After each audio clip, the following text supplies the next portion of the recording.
In this video, we will be learning the proper restraint of the cat for cephalic IV catheter placement. The proper restraint of a cat in sternal recumbency with the cephalic vein on the forelimb occluded to allow an IV catheter placement.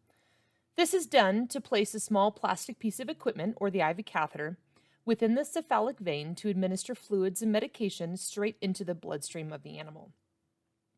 A vet assistant in the vet clinic can restrain a cat for cephalic IV catheter placement, and then the veterinary technician or the veterinarian would perform the actual IV catheter placement. Step 1 of restraint of a cat for cephalic IV catheter placement is to place the cat in sternal recumbency on the examination table. Step 2 is to control and lift the head by placing your thumb and forefingers over the top of the head, firm on the zygomatic arches, right below the eyes.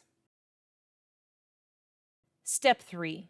Extend the left front limb forward by grasping the elbow in the palm of your hand with your thumb on the top of the elbow joint.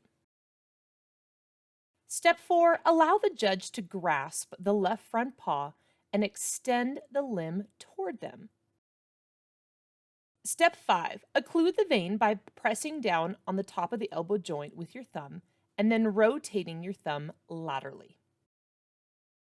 On this slide, it demonstrates the location of where the cephalic vein is on a cat.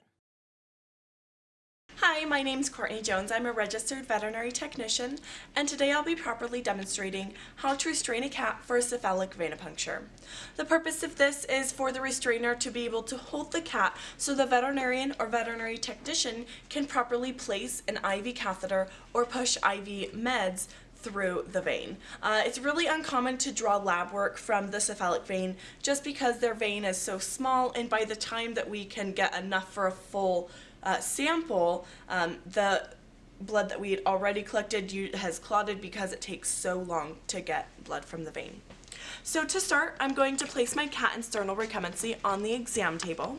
And to restrain the head, I'm going to place my hand on both sides of the zygomatic arches to restrain the cat's head to keep him from biting.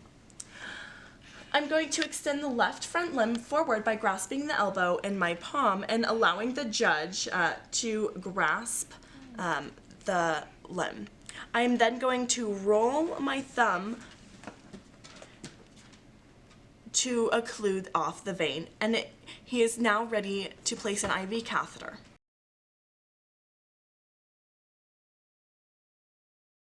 I'm going to properly demonstrate how to restrain a cat for cephalic venipuncture. I'm going to place the cat in sternal recumbency on the exam table. I'm going to control and lift the head up by placing my thumb and forefingers over the top of the head, fingers firm on the zygomatic arches right below the eyes. I'm going to extend the left limb forward by grasping the elbow in the palm of my hand with the thumb on top of the elbow joint. I'm going to allow the judge to grasp the left front paw and extend the limb towards him. I'm going to occlude the vein by pressing down on the top of the elbow joint with my thumb and then rotating laterally. In summary, to restrain a cat for cephalic venipuncture, one must place the cat in sternal recumbency on the examination table, then control and lift the head by placing your thumb and forefingers over the top of the head, firm on the zygomatic arches of the cat. Extend the left front limb forward by grasping the elbow in the palm of your hand with your thumb on the top of the elbow joint. Allow the judge to grasp the left front paw and extend the limb toward them. And then finally, occlude the vein by pressing down on the top of the elbow joint with your thumb and rotating your thumb laterally.